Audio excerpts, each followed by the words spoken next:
자, 지문으로 확인했군요. 근데 이걸 국가정보원이 말레이시아에 제공한 것으로 되어 있습니다. 자, 그런데 지문 다 채취하는 겁니까?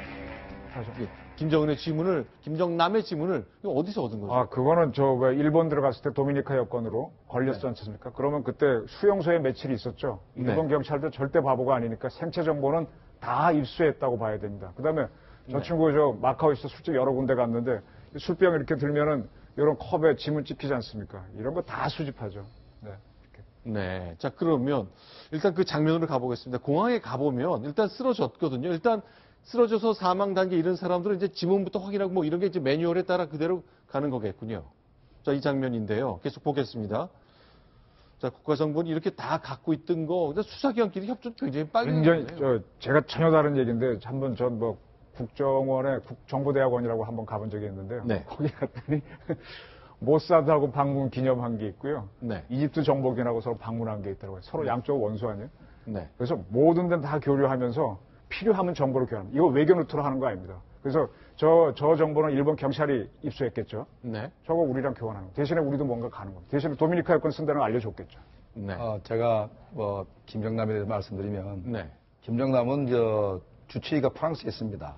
아, 주치의가 프랑스에 있다. 네, 그래서 저 사람이 수시로 옛날에 네. 프랑스를 댕겼기 때문에 프랑스의 김정남의 거의 병원 기록, 건강 기록 데이터까지 다 있습니다. 네. 그렇기 때문에 그 정보라는 것이 네. 프랑스에만 있지는 않죠. 네. 그렇기 때문에 김정남이 생체 정보라든가 이런 건 전부 다 네. 정보기관에 다 가지고 있다고 봐야 될 것입니다.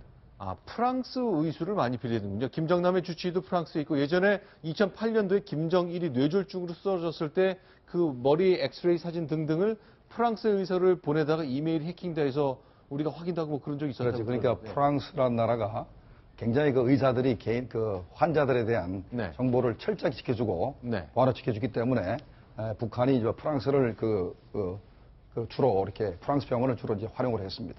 네. 그러니까 지금 김한솔도 그렇고 네. 김정은도 그렇고 전부 다 스위스, 프랑스 이런 데 유학을 했지 않습니까? 네. 근데 프랑스가 우리가 생각보다 훨씬 의학 수준이 높거든요. 네. 파스테르 연구소도 결국 프랑스에 있지 않습니까? 네. 그렇기 때문에 북한 최고 지도자 유럽은 있죠. 네. 우리가 생각하는 만큼 북한에 대해서 적대적이지 않거든요. 네. 그러다 보니까 유럽에 유학을 가고 유럽에서 거주하면서 어떤 의료 진찰 이런 건 전부 다 프랑스에서 많이 받기 때문에 프랑스가 오히려 네. 김일성 일가의 어떤 의학에 관한 정보를 많이 네. 보유하고 있는 것으로 보입니다.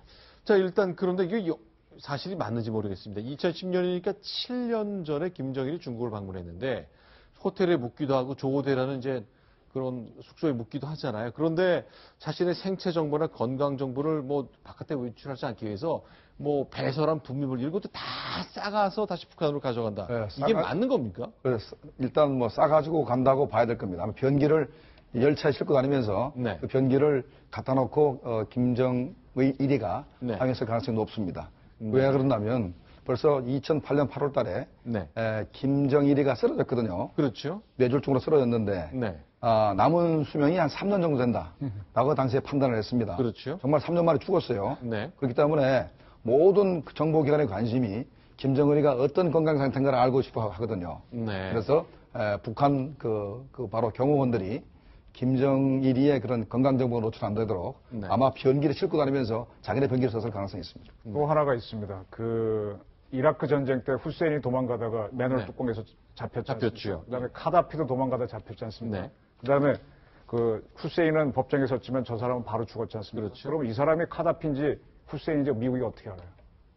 벌써 그 이전에 생체 정보를 갖고 있기 대조해 보는 거거든요. 네. 그래서 모든 정보기관들은 요인들에 대해서 다 저걸 수집하기 때문에 거꾸로 이 사람들은 감추려고 하는 거죠. 그럼 바꿔 말하면 우리가 이 시점 또는 미국이 김정은의 생체 정보를 갖고 있을 수 있습니까? 만약에 이제 스위스 유학 시절에 김정은이 네. 거기서 이발을 했다거나 학생이니까 네. 양호 기록이라든지 네. 우리 가장 쉬운 게 저겁니다. 미군들 전쟁 실종자들 시신 구해 오잖아요. 그럼 네. 그 사람들은 평민들인 경우 많잖아요. 네. 어떻게 찾느냐? 누구나 20살 때쯤에 치과는 한 번 갑니다. 네. 치과에 가면 뼈에 대한 기록이 있거든요. 그걸로 대조해서 신원을 확인하는 거기 때문에 저 친구가 스위스에서 학교 다녔다. 치과 한 번도 안 갔겠어요? 의료 기록 네. 다 뒤집니다. 맞는 거겠죠? 말씀하실 수가 없나 봅니다. 네. 자, 어쨌건 이런 거 계속 하고 있고, 그러면 김한솔도 그렇고, 김정철도 그렇고, 김정은도 그렇고, 우리 정보당국이 계속 추적하면서 그 사람들이 음식점 갔을 때, 뭐 지문 남길 것 등등 다 파악하고 있다고 보는 걸로 제가 그냥 간주하겠습니다. 그러니까 김정일이 같은 경우는 네. 저 양반 그 건강을 위해서 그 의료 장비들이 수입이 되거든요. 네. 특수한 의료 장비입니다. 그 장비들을 보면은 현재 김정일이가 어떤 건강 상태고 네. 어떤 질병이 들었는지를 거의 파악이 되거든요. 네. 그래서 이제 그런 거 가지고 거의 김정일이가 거의 이제 운명이 거의 다 해간다라고 이제 판단을 했었죠. 네. 보통 이제 김정철이 무슨 공연 보러 어디 공연장에 갔던 모습 같은데 저럴 때 누가 쓱 접근해서 머리카락 하나 뽑고 뭐 그런 걸로 또 정보도 얻고 그러는 건 아닌지 모르겠어요. 아니, 저 친구 호텔 묵고 나간 다음에 메이드 가장에서 사람 누구나 자면 침대에 머리 빠지거든요. 베개에 머리카락이 예? 묻어 있게 그렇게 말이에요. 심하게 안 해도 얼마든지 합니다. 알겠습니다.